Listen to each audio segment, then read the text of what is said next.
ben kaldım kalayım. Ay kendi kemiklerim ya yarımını koymayalım. Gel yanımda bulsana gel. Ben kaldım kalayım.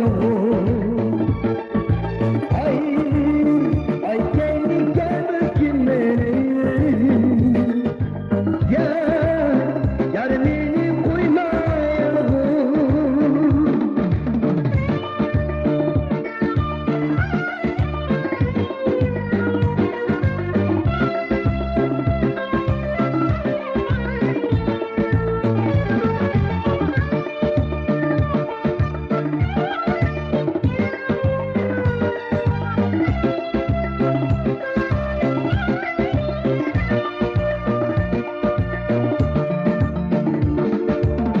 Haydi keşten sen bilen birleşirgende oynaydı yüreğim şefkat olur.